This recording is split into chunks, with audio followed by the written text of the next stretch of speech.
아버지는 자영업자로서 식당을 하시고 계셨고 어머니는 일손을 도우셨죠. 아버지는 어머니와 원활한 소통을 위해 수화를 배우셨고 덩달아 저도 자연스럽게 수화하는 것이 일상이 되어버렸습니다. 저는 학창시절 학교에서 다녀오자마자 곧바로 식당으로 가서 어머니가 할 일들을 도왔고 안쓰러운 엄마를 쉬게 해드렸죠. 엄마, 이 그릇들은 내가 다 치울 테니까 엄마는 좀 쉬고 있어. 이따가 내가 배달일도 다 갈게. 라며 말도 하고 수화로 뜻을 전하자 엄마는 흐뭇해하며 절 장하다고 다독여 주었습니다. 사실 엄마는 청각장애뿐만 아니라 몸이 심하게 말라 제대로 가누질 못했어요. 160cm 키에 체중이 30kg 조금 넘어 항상 기력이 약하셨었죠. 아빠도 늘 그게 걱정이어서 엄마를 병원에 데려가 진찰을 받게 했지만 큰 이상은 없었습니다. 일반 사람과 똑같이 식사를 했는데도 쉬 체중이 늘지 않아 가끔 무리한 일을 할 때면 힘들어했습니다. 저는 엄마의 손과 발이 되어주면서부터 엄마처럼 장애를 가진 사람들을 위해 살기로 결심했어요. 저는 공부를 할 수 있는 명석한 두뇌와 신체 기관들의 고마움을 일찍이 깨닫고 열심히 최선을 다했습니다. 마침내 저는 중등 특수교육학과로 입학을 하게 되었습니다. 수화는 어렸을 적부터 자연스럽게 익혀 수화 통역사 자격증은 손쉽게 땄어요. 군대를 다녀오고 난 후 저는 3학년 때 본격적으로 임용 준비를 하려 했지만 당시 아버지가 운영하시던 식당 옆에 똑같은 메뉴에 프랜차이즈가 들어오며 경영에 큰 곤란을 겪게 되었습니다. 임대료까지 치솟자 가게를 유지하기 위해 빚만 늘어났고 도저히 감당할 수 없는 지경에 이르렀죠. 가세가 기울면서 저는 일단 잠시 학업을 멈추고 휴학을 해야 했습니다. 돈을 벌어서 가족들의 생활비를 벌기 위해 학원이며 과외며 할 수 있는 일을 찾아 나섰는데 그때 제가 방학 때마다 봉사활동했던 곳에 선생님의 소개로 일자리가 들어왔습니다. 사실은 우리 친척 아는 지인의 딸인데 청각장애를 앓고 있는데 애가 보통 성격이 아니야. 학교도 적응 못해서 그만두고 집에서 가정교사를 구했는데도 다들 못 견디고 나갔더라고. 곁에서 부모님들이 고민이 많은 것 같아. 괜찮으면 선생님이 한번 가볼래? 라고 말씀하셨는데 조건은 입주 가정교사였고 제시한 페이가 상당히 높았습니다. 저는 제 전공도 살리고 돈도 벌 수 있는 좋은 기회라 생각하고 소개시켜 주신 곳을 마다하지 않은 채 기꺼이 갔습니다. 일러주신 주소로 도착했는데 굉장히 커다란 저택이더라고요. 3층짜리 전원주택이었는데 넓은 정원도 딸려있고 집 분위기가 굉장히 고즈넉하고 운치 있었습니다. 저는 조심스럽게 벨을 눌러 안으로 들어왔는데 저도 모르게 분위기에 압도당해서 움츠리게 됐어요. 집안에 미술품도 있고 고가의 악기도 있는 게 상당히 잘 사는 집 같더라고요. 일하는 아주머니가 그 사모님이랑 소민이가 나올 테니 기다려주세요. 라며 친절하게 말씀해 주시며 차를 내주셨는데 긴장된 상태로 차를 겁없이 마시다 목구멍이 얼얼해지도록 대기도 했습니다. 불이 난 혓바닥을 찬물로 식히고 있을 때 그때 우아한 포스의 사모님이 여자아이를 데리고 나타났습니다. 안녕하세요, 선생님. 이 아이가 제 딸 소민이입니다. 거듭 설명하지 않을게요. 직접 보시고 판단해 주시고 제 아이를 맡는 동안 잘 좀 부탁드립니다. 라고 말씀하시는데 제가 정중하게 인사한 후 알겠다고 한 뒤 아이에게 인사를 했어요. 반가워. 내 이름은 김경준이라고 해. 앞으로 널 가르칠 선생님이야. 잘 부탁한다.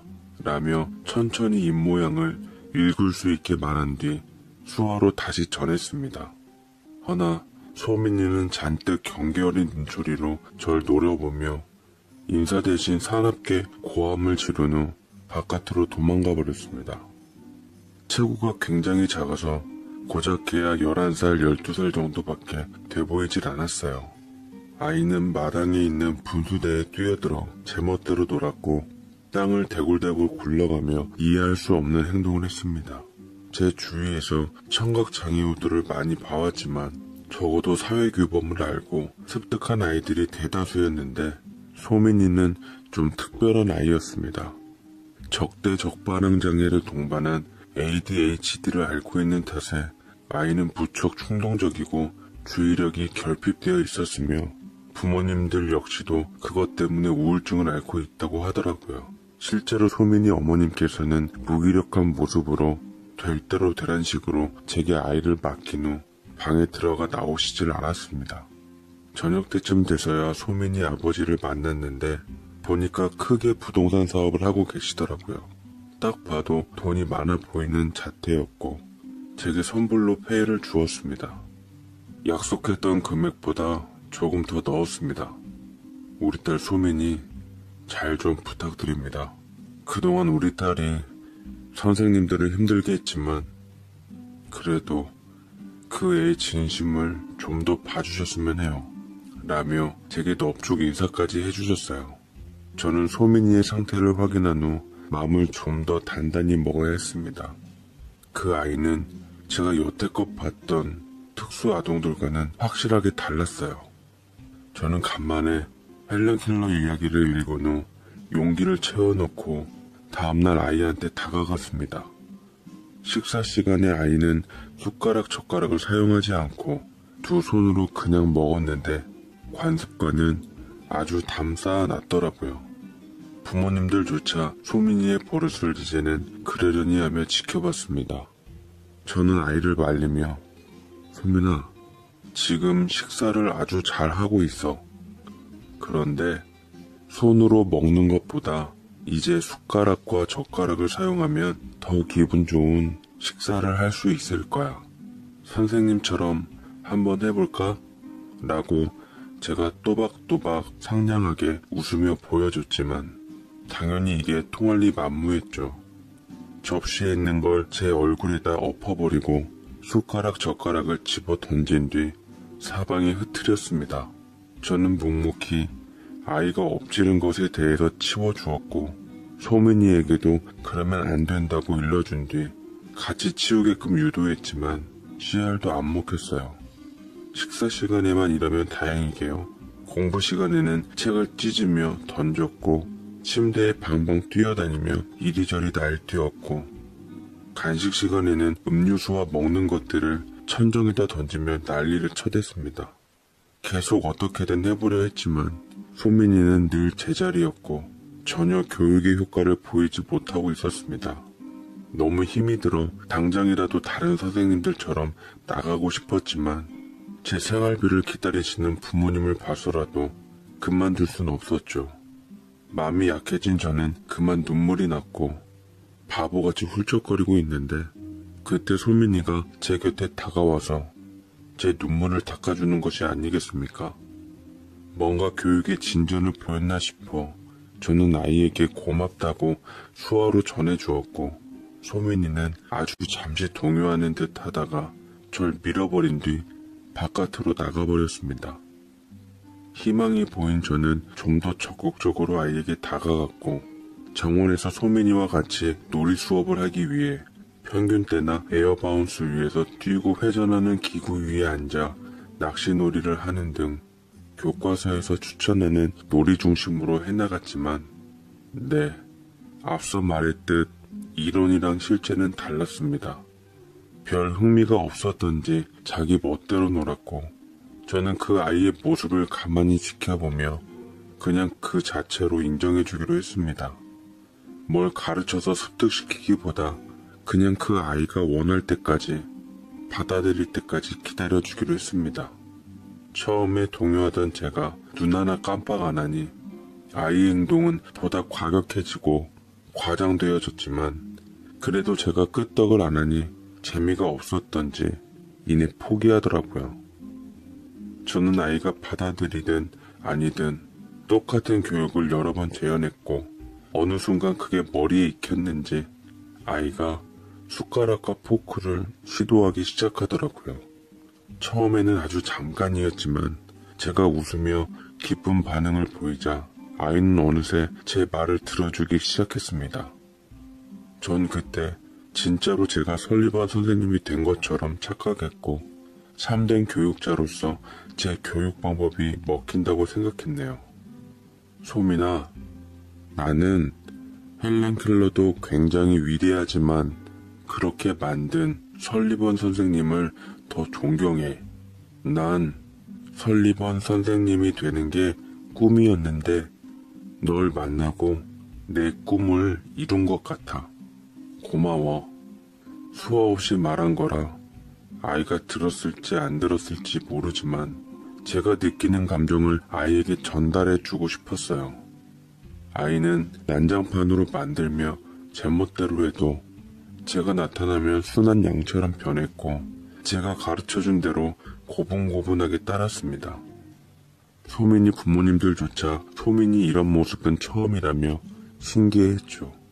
그렇게 1년 반 정도 소민이네 집에서 지내고 난 후 저희 아버지는 친척이 운영하던 공장에 취업을 하게 되었고 저 역시 언제까지나 가정교사로 지낼 순 없던지라 서둘러 복학한 후 제 꿈인 교사가 되기 위해서 임용을 준비하기로 했습니다.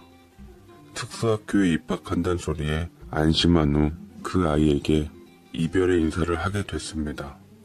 소민이 앞으로도 씩씩하게 잘 지낼 수 있지? 선생님이 사실은 소민이와 더 같이 있고 싶지만 선생님 꿈을 위해서 잠시 떠나 있어야 해. 꼭 선생님이 소민이 곁에 돌아올 테니까 공부 잘하고 잘 지내고 있어. 알겠지? 라고 했는데 소민이는 저와 정이 많이 들었던지 떨어지기 싫어했어요. 그런 제자의 마음이 기특해서 저는 편지랑 직접 만든 가방을 선물했습니다. 그렇게 저는 학교로 돌아갔고 복학해서 뒤늦게 후배들이랑 같이 수업을 들어 임용을 준비해 나갔습니다. 하지만 그것도 쉽지 않더라고요. 대학 졸업 후에 돈 벌면서 시험을 준비하려니 첫 임용에 실패하고 두 번째까지 고배를 마시자 부모님께도 미안하고 자책감마저 들었습니다. 허나 다행이었던 건 그나마 다음에 운 좋게 교수님 추천받아 특수사립학교 시험을 봐서 교사로 들어갈 수 있었죠. 그리고 그곳에서 운명인지 우연인지 저는 제가 가르쳤던 소민이를 다시 보게 되었습니다. 4년 만에 보는 제자였는데 꼬맹이가 벌써 20살이 되어 있더라고요. 여전히 학교에서 제멋대로라고 악명이 높았던 소민이는 저를 본 게 반가웠던지 환하고 예쁜 웃음을 지어 보였습니다. 소민이는 이미 20살이 되었지만 제대로 학교를 나오지 않는 날들이 많아 졸업이 1년 정도 미뤄지게 되었다 합니다. 어쨌든 옛 제자와 남은 1년간 학교에서 함께한다는 사실이 뿌듯하더라고요. 주변 같이 일하는 선생님들께 소민이와의 인연을 언급하며 좋았던 추억에 대해서 얘기했지만 다들 꺼리며 말도 안 된다는 말들 뿐이었습니다. 개중 저는 같이 근무하고 있던 동료 여교사와 친해지게 되었는데 그녀는 제게 마음이 있는 듯 했어요. 선생님, 저 뮤지컬 티켓이 생겼는데 같이 보러 가실래요? 연예인 나오는 공연이라 인기가 좋대요. 라면서 제게 은근히 티켓 2장을 내밀며 데이트 신청을 했는데 마침 화제가 된 공연이기도 했고 호의를 거절할 필요는 없을 것 같아 오케이 하며 보러 가기로 했죠. 그런데 소민이가 갑자기 제게 오더니 바닥을 둥글며 배가 아프다는 겁니다. 수화로 선생님, 저 배가 너무 아파요. 곁에 있어주시면 안 돼요? 라고 간절한 눈빛으로 얘기를 하는데 무슨 큰일이라도 생긴 줄 알고 급한 마음에 아이를 업고 서둘러 병원을 향했습니다. 진찰을 한 후 검사를 해보려는데도 그 아이는 거부하며 제 손을 꼭 잡으며 놓으려 하질 않았어요. 선생님, 저 입원시켜주세요. 부모님도 불러주시고요. 배만 아팠는데 이제는 머리도 아프고 손목도 아프고 해요. 라며 수화를 하는데 그 소민이 부모님이 오신 후 여러 가지 검사를 진행해 보았지만 아무 이상 없는 걸로 나왔습니다. 덕분에 시간이 지체되어 저는 동료 교사와 약속했던 뮤지컬 공연을 못 가게 돼버렸고 그것 때문에 여선생님은 많이 속상해 하더라고요. 그거 사실은 선생님이랑 같이 보려고 제가 평화로운 나라에서 웃돈까지 얹어주며 산 거예요. 결국 친구랑 보러 가긴 했는데 아쉽긴 하더라고요. 미안해요, 선생님. 대신 제가 오늘 저녁 살게요. 드시고 싶은 거 있으면 말씀해 주세요. 라고 말하자 동료 여교사는 그제서야 기분이 좋아진 듯 반장난식으로 비싼 거 고르겠다고 식당을 검색하기 시작했습니다. 그렇게 퇴근할 무렵 잔뜩 들뜬 동료 여교사와 함께 학교를 나서려 하는데 소민이가 또 제 앞을 가로막더라고요. 이번에도 배가 아프다면서 집에 데려다 달라고 했습니다. 그러자 동료 여교사는 소민이의 속셈을 눈치채고 이번에도 당하지 않겠다는 듯 소민이 부모님께 전화를 걸더라고요. 네, 소민이 부모님 되시죠? 소민이가 지금 교무실 앞에 있는데 어제처럼 또 아픈가 봐요. 지금 오셔서 데려가면 좋을 것 같은데. 라고 하자 소민이가 앙칼지게 동료 여교사를 때려보더라고요. 근데 이상하게도 그런 소민이가 밉지도 않고 싫지도 않았습니다. 제자로서 귀엽더라고요. 감정 조절 능력도 서툴러서 생각하는 대로 다 드러나는 무지개 소녀 같아서 그 아이가 절 짝사랑하고 있구나 대번 눈치채게 되었습니다. 이놈의 인기란. 저도 학창시절 교생 선생님을 짝사랑했던 적이 있어서 그저 지나가는 느낌이려니 싶어 굳이 심각하게 생각하지 않고 이번에도 소민이에게 맞춰주기로 했습니다. 소민이 어머니께서는 고급 세단차를 직접 몰고 와서 소민이를 태웠고 그 아이는 굳이 저를 데리고 집으로 같이 가려 했어요. 덕분에 동료 여교사와 약속은 또 깨져버렸죠. 사실 내심 불편하기도 했습니다. 구해준 소민이가 고맙다고 해야 할까요? 그날 밤 소민이는 일찍 잠들었고 저는 어머니와 이제 2달밖에 안 남은 소민이의 졸업과 후의 진학 문제에 대해 얘기를 주고받았습니다.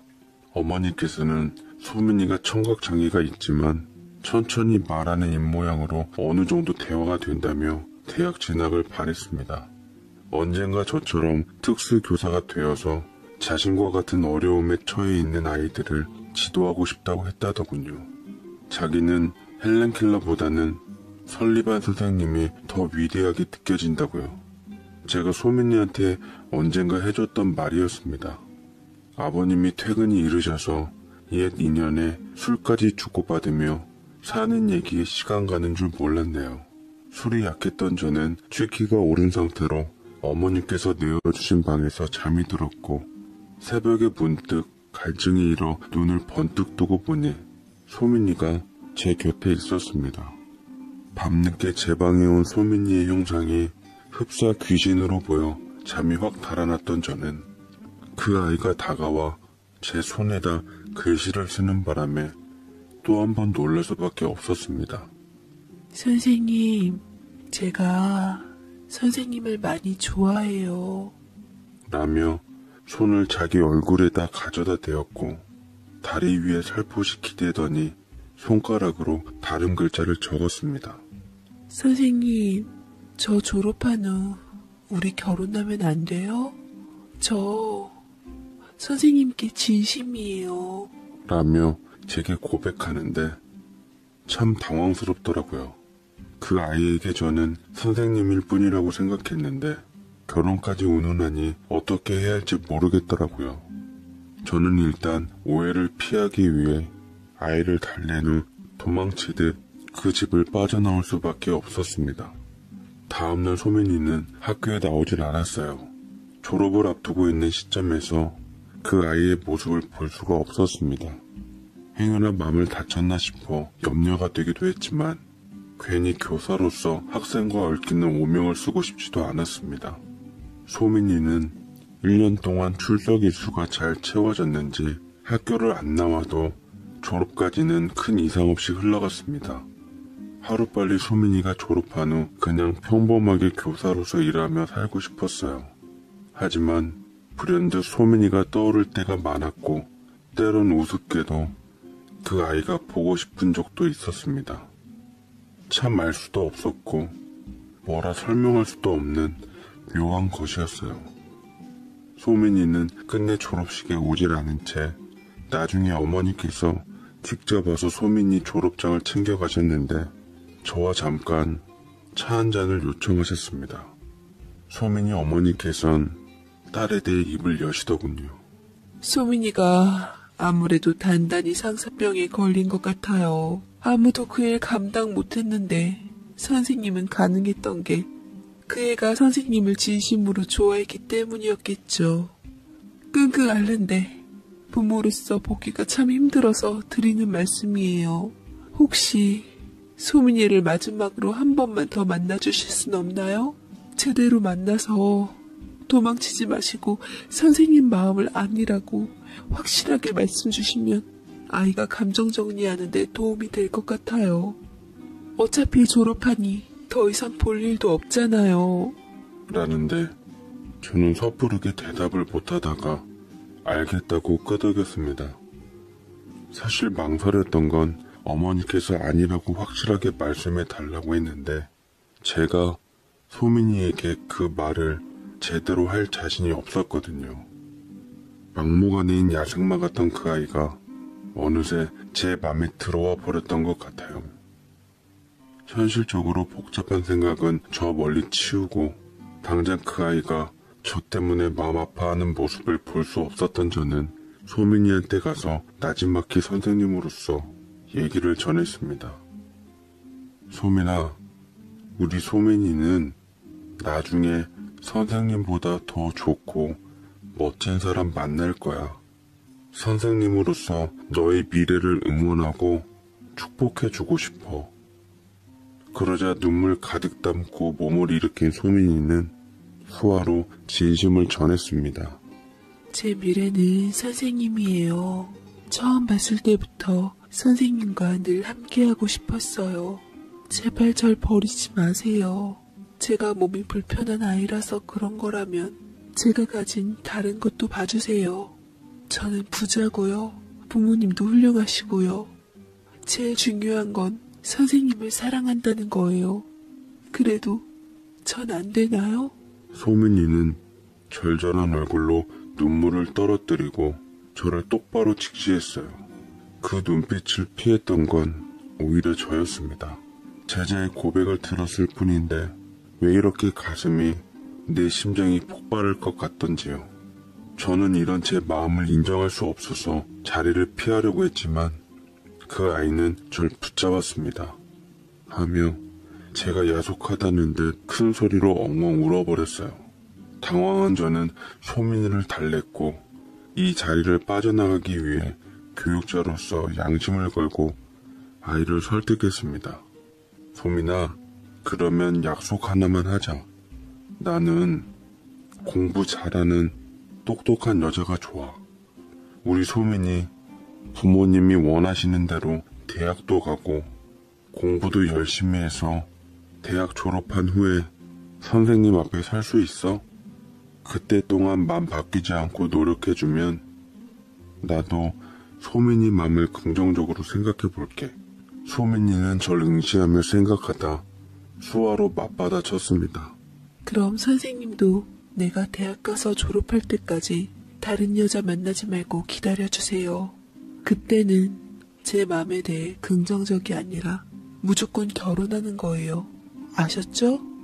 라고 저돌적으로 말했고 저는 피식 웃으며 고개를 끄덕이고는 알겠다고 했습니다. 그리고 우리는 굳게 약속을 했어요. 저는 내심 아닌 척 하면서도 그 약속을 믿고 싶었나 봐요. 소민이는 다음 해에 수능 시험을 보았고 특수교육학과를 희망했으나 성적이 안 돼서 결국 낙방하고 말았습니다. 대신 청각장애우들이 공부할 수 있는 환경이 좋은 대학을 진학하게 되었습니다. 대학생이 된 그 아이는 학교가 제가 있는 지역과 떨어져 있어서 자주 만나진 못했지만 주말이나 방학 때는 많이 찾아와서 저와 정을 붙였습니다. 저도 점점 마음을 열게 되었고 좋은 느낌으로 제자이자 그녀가 된 여자를 지켜주며 같은 청각장애를 앓고 있던 저희 어머니께도 소개시켜 주었습니다. 어머니는 소민이와 말이 잘 통했고 그 아이는 저희 부모님께 싹싹하게 잘했어요. 심지어 소민이 아버지께서는 건물 주셔서 저희 아버지 손맛을 다시 살릴 수 있는 기회를 주시며 식당 자리를 내어주시기도 했습니다. 저와 소민이는 모두가 인정한 커플이었고 연인이었습니다. 그리고 대학 졸업을 앞둔 소민이에게 저는 프로포즈를 했고 그 아이는 기다렸다는 듯 제 신부가 되어 주었습니다. 네, 이게 설리반 선생님을 꿈꿨던 제 미래였습니다. 그 덕에 사랑하는 그녀의 남편이 되었고 부부가 되어 화목한 가정을 이루었습니다.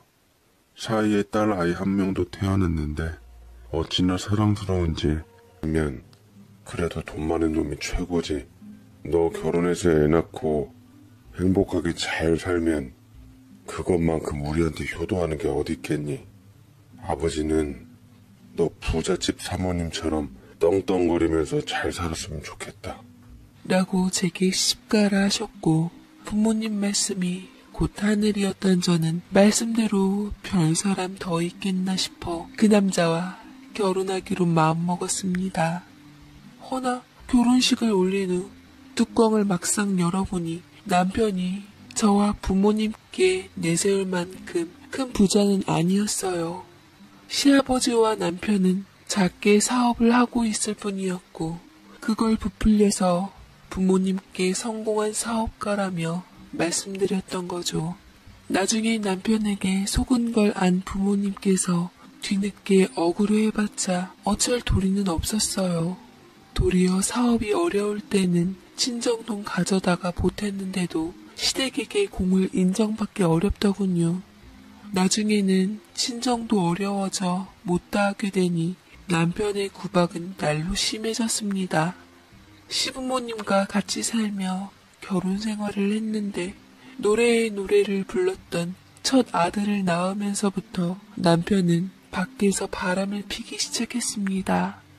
시부모님께선 그런 제게 결혼한 지 얼마나 됐다고 남편 맘 하나 간수 못하냐고 야단치셨죠. 곧 죽어도 아들 탓은 절대로 안 하시는 양반들이셨습니다. 이혼을 하고 싶어도 요새와는 달리 이혼녀라는 딱지가 칼바람처럼 매서워서 그럴 용기는 참 없었어요.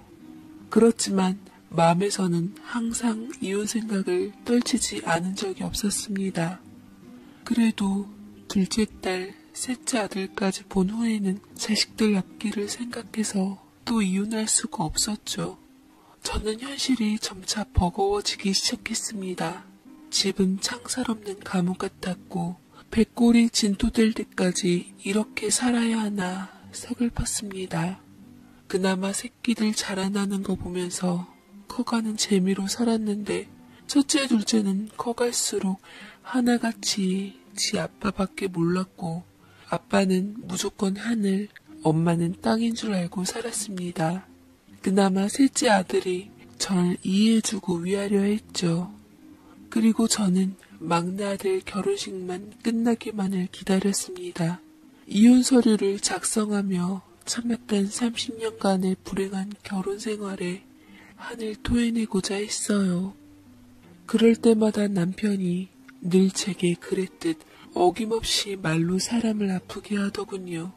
그래도 30년 넘게 같이 보낸 부인한테 일말의 죄책감 없이 말입니다. 아휴, 이 옆편네 아주 하는 짓마다 그냥 이제 와서 네가 이혼해서 먹고 살 능력이나 있어? 나도 너랑 한평생 사는 거 힘들었던 사람이야. 사람들 수군대는 거 꼴배기 싫어서 참고 살았지. 아니면 나도 벌써 너랑 끝냈어. 그러니까 이제라도 이혼하자고요. 애들 다 시집장가 보내는 와중에 더 이상 당신 부인으로 살 이유가 없잖아요? 그만 날 좀 놔주라고요. 당신 이혼이 뭔지나 알아? 능력도 없으면서 헛바람만 불어서는 얌전히 집안일이나 하면서 애들 엄마로 사는 게 속 편할 거야. 남편은 무슨 미련으로 이혼만큼은 도저히 안 된다며 30년 내내 이런 말들을 너무나 쉽게 해왔습니다. 자식들 앞에서 이런 말들을 했는데 자식들이라고 절 부모 공경했을까요? 힘겹게 대학이다, 대학원이다 공부시켰더니 자식들 역시 다 쥐덕인 줄 알고 콧대 높아진 건 매한가지였더랬죠. 이렇게 힘들게 살았는데도 저에 대한 남편의 무시는 그칠 줄을 몰랐어요. 자식들도 절 우습게 보는 건 마찬가지였습니다. 그래도 새끼이고 서방이니 바보같이 참고 살았습니다. 하지만 막내 아들만큼은 제 처지를 가여워하며 제 편을 들어주더군요. 어머니, 아버지 같은 사람이랑 얼른 이혼하세요. 어머니 불쌍해서 더 이상 못 보겠어요. 앞으로는 자식들 말고 그냥 오로지 어머니만을 위해서 살아요. 라고 절 위로했는데 어쩌다 제 인생이 이렇게 된 건지 서글퍼졌습니다. 이혼 서류 작성하는데도 손이 떨렸어요. 밟히는 데만 익숙했던지라 꿈틀대려니 얼마나 심장이 쿵쾅대던지요. 남편은 이혼 서류를 가져갈 때마다 찢어댔지만 끊임없이 이혼 서류를 가지고 오는 제 강경한 태도에 주춤거리며 살살 달리기 시작했습니다. 이제까지 우리 잘 살았잖아. 왜 그래? 나 이제 여자들도 다 정리했어. 우리 둘 다 늙어서 이혼해서 외로워 어찌 살려고 해? 그만하고 마음 추스리고 배고프다 얼른 밥이나 차려와 하더군요. 그놈의 밥. 내가 밥집 아줌마도 아니고 이 와중에서도 밥 타령을 하는 남편이 미웠습니다. 그것도 모자라서 그날 밤 남편은 제가 자는 줄 알고 밖에 나가 친구들과 전화 통화하며 제 험담을 하더이다.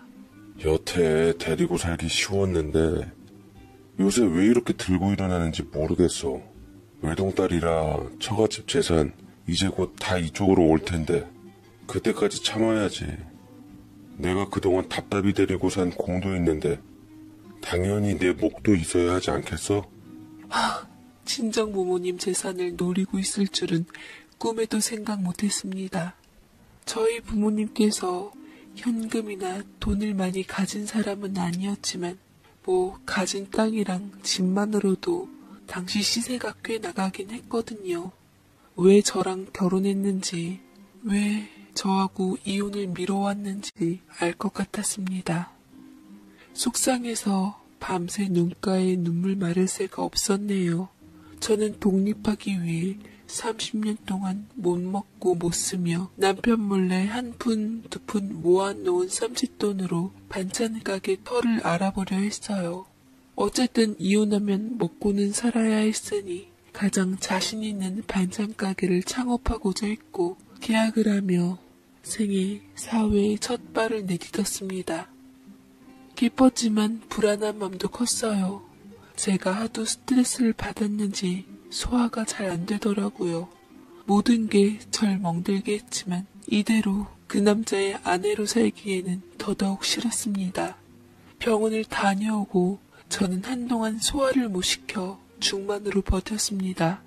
검사를 해보니 별다른 소견은 없었지만 내내 구역감을 달고 살며 약으로 버텼네요. 병원의 예약 오류 문제로 제가 예정보다 일찍 진료를 받고 집으로 갔을 때 시댁 식구들과 아이들, 남편까지 제 뒷담화를 하는 것을 듣게 되었습니다. 막내 아들과 저를 제외하고는 모든 식구들이 다 모였더군요. 애미, 언제부터 저런 거야? 저러다 갑자기 큰일 치르는 거 아니냐? 시어머니 말에 남편이 받아치더군요. 치료 비쓸 거 다 쓰고 집 말아먹고 가는 것보다 차라리 그게 낫지 않아요? 혹시 모르니 보험이라도 들어봐요. 나중에 요긴하게 쓰일지 어떻게 알아요? 라고 큰아들까지 받아치며 얘기하는데 시댁 식구들과 남편, 심지어 자식들이란 게 절 두고 얘기하는 꼬라지가 참 사람 맘을 먹먹하게 만들더라고요. 인생 다 바쳐 가정에 희생해준 부인이자 엄마이자 며느리의 아픔을 두고 오가는 대화들이란 게 믿겨지질 않았습니다. 적어도 나는 그래도 자식만을 위해 살았는데, 가정만을 위해 살았는데 세상 헛살았구나 싶었네요. 자식까지 절이 된 건 전부 남편 탓이라는 생각이 들어 더는 용서할 수가 없었습니다. 남편은 가족들 말을 듣고 진짜로 제 앞으로 보험을 몇 개 들기 시작하더군요.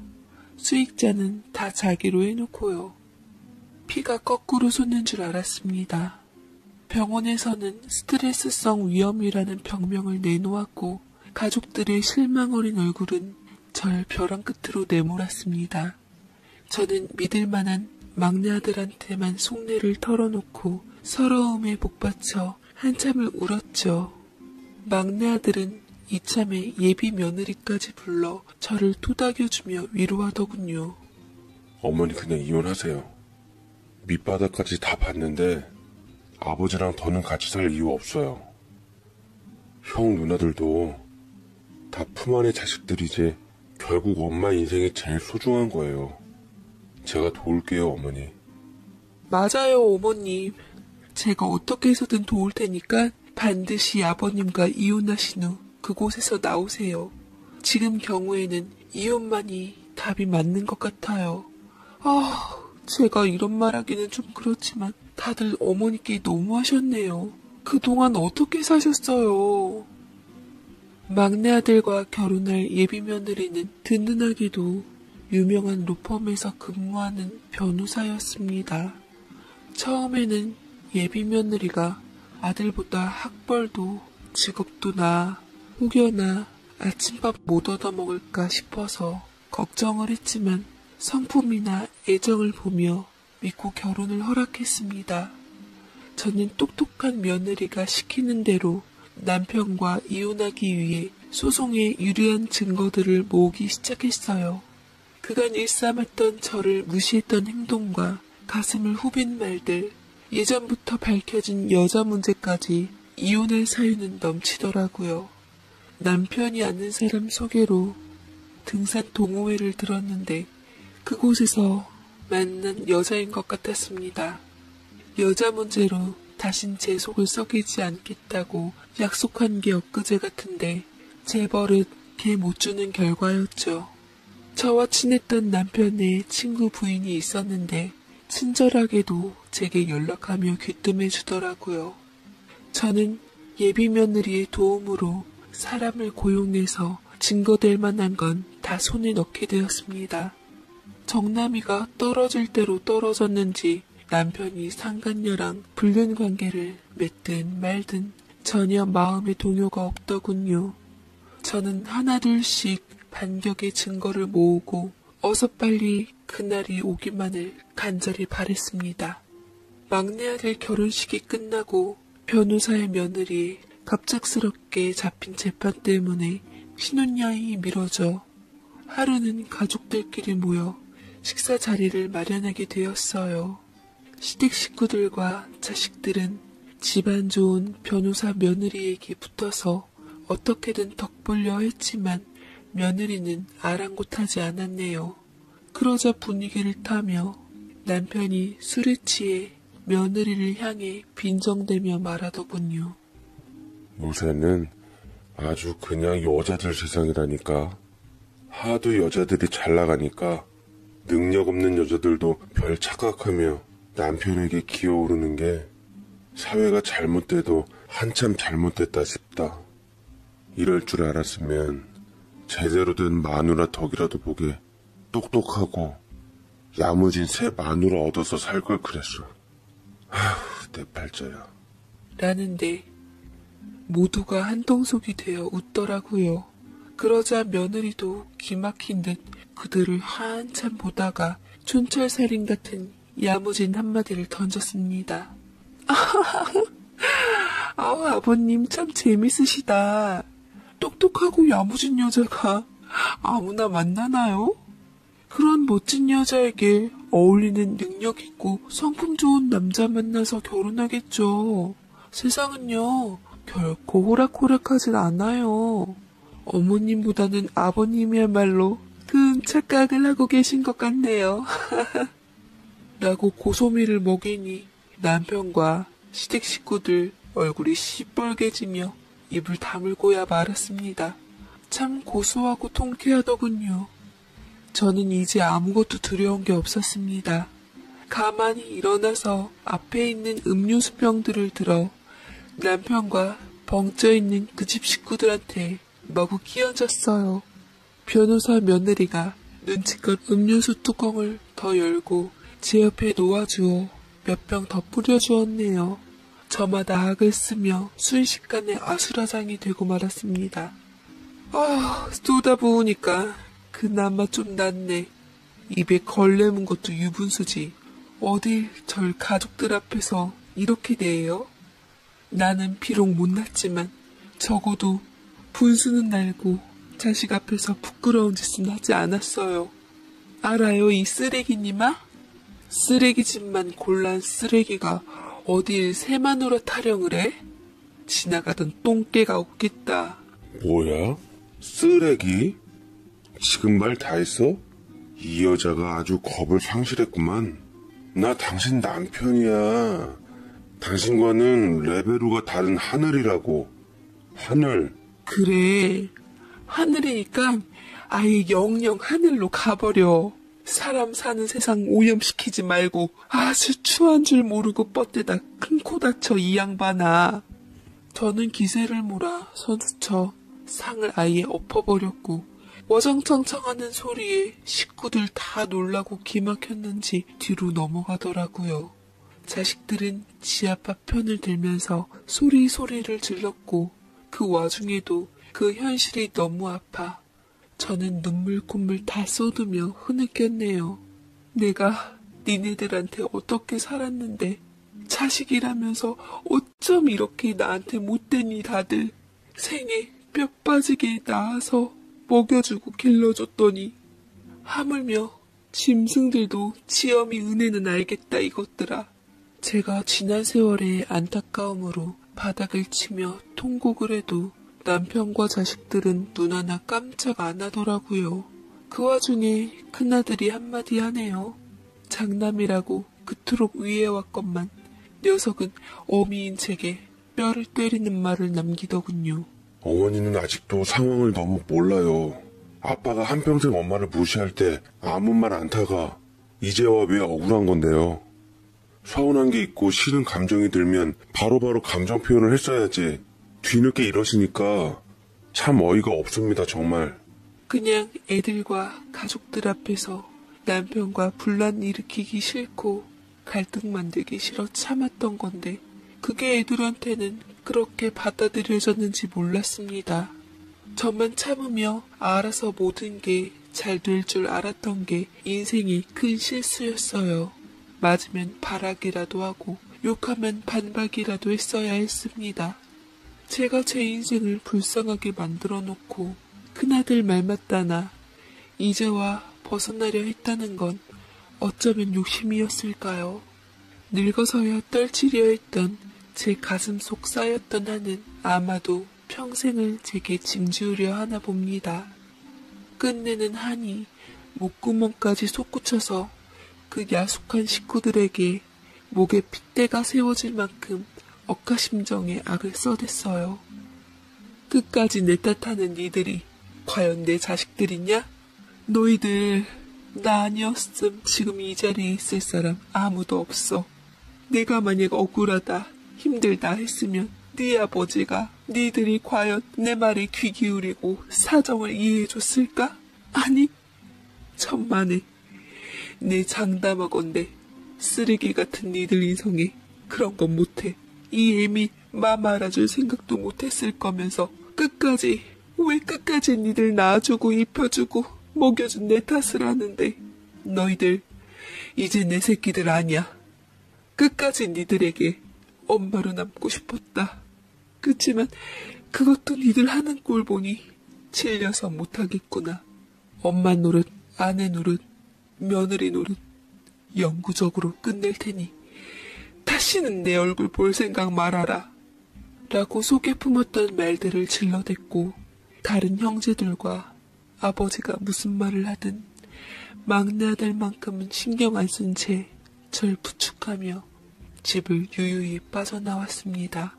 한 배에서 나와 똑같은 환경에서 자란 자식들인데 든든한 막내 아들을 보며 그래도 자식 농사 완전히 헛지은 건 아니라 싶어 눈시울이 뜨거워지더라고요. 그것이 사실상 제가 뜻한 대로 남편과 시댁 식구들과 자식들과의 마지막 인연이었습니다. 저는 변호사 며느리의 도움으로 바로 이혼소송을 진행했고 그간 재산 형성의 기여도가 대부분 인정되어 재산을 절반씩 나누는 판결이 나와 기다렸다는 듯 남편과 이혼했고 상간녀들에게는 야무지게 위자료까지 받아 후에 반찬 가게 창업 자금으로 잘 챙겼네요. 가족들 모두 제게 접근 금지 명령을 법원에 신청해 주었습니다. 아들, 딸들이랑은 그렇게 절연해 버렸어요. 유일하게 남아있는 가족은 제 막내 아들과 며느리뿐이었습니다만 하도 가족에게 되어서 그런지 안타깝게도 저는 막내 아들과 며느리조차도 완전히 다 믿지 못하게 되었습니다. 그래도 우리 애들은 혼자 된 저를 잡아끌며 한 집에서 같이 살자고 했지만 미안하지만 저는 그 제안도 받아들일 수가 없었어요. 여태 가족한테 받았던 상처가 너무 커서 좋은 관계를 유지하기 위해서라면 적당한 선을 지키는 게 맞는 것 같았습니다. 무엇보다 절 도와준 유일한 가족들에게 짐이 되기 싫었고요. 저는 아직 살아계신 부모님께 손을 벌려 작은 집 한 채를 마련했고 계획한 대로 반찬 가게를 차렸습니다. 30년의 결혼 생활 동안 열심히 익혔던 반찬 만들었던 솜씨로 부지런하게 움직였네요. 처음에는 장사가 잘 안 되어서 버리는 것도 부지기수였는데 어느 날 입소문을 타고 흐르면서 배달 서비스까지 시작하게 되자 통장에 돈이 차곡차곡 쌓이더라고요.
진작 제가 이 사실을 알고 자식들을 위하지 않았더라면 내 인생을 좀 더 윤택하고 잘 살았을지도 모른다는 생각이 어렴풋이 들었습니다. 품을 벗어난 자식들보다는 돈이 더 믿음직스럽더라고요. 시간이 좀 흘러 남편이 한번 찾아왔습니다. 그 사이 남은 재산으로 주식한다고 한참 설레발을 쳤는데 쫄딱 망했던지 처음에는 그지꼴을 하고 있어 전 남편인지도 몰라봤네요. 미안하다며 울면서 자기를 다시 받아달랐는데 내은이한테도 차이고 믿었던 자식들한테도 팽당한 인간을 내가 왜요? 당한 세월이 수십 년인데 제가 보험도 아니고 절대 받아들일 수 없었습니다. 제가 완강히 거부하자 남편은 무릎 꿇고 앞으로는 무시하지도 않고 진짜로 남편 노릇 잘하겠다며 제 치맛자락을 붙잡는데 어린 반푼어치도 없었죠. 그래도 그간 살아온 부부의 정을 무시 못해 마음이 쓰이긴 했습니다. 제가 잘되고 다 끝난 마당에 남편도 바라던 대로 잘난 새 마누라라도 만나 인생 다시 시작하기를 바랬어요. 남편은 기어이 본색을 드러내며 제게 욕설을 하며 뒤돌아섰고 저는 또 한 번 저를 쉽게 뜻대로 할 수 있을 거라 생각했던 남편의 발등을 제대로 찍어주었습니다. 30년간 두고두고 품었던 한은 이제야 완벽히 정리가 되었습니다. 저는 아들 내외와 멀지 않은 곳에 살아서 맞벌이하고 있는 며느리를 대신해 시간이 흘러 태어난 손주를 예뻐하며 돌보기도 했습니다. 며느리한테 갚을 은혜가 너무 많아서 미안하고 송구스러울 따름이네요. 결혼하기 전까지는 부모님의 뜻대로 살았고 결혼 후에는 남편과 시부모님 뜻대로 그 후에는 자식들 뜻대로 산 인생이었지만 지금의 저는 변화를 꿈꾸며 달라지고 있습니다. 남은 여생만큼은 오로지 제 행복에만 집중하면서 살아가고 싶어요. 지금처럼 아들 내외 잘 살고 손주 건강하게 무럭무럭 잘 자라며 제가 하고 있는 반찬가게 사업이 잘 돼서 이제는 누구에게도 등 떠밀리지 않은 채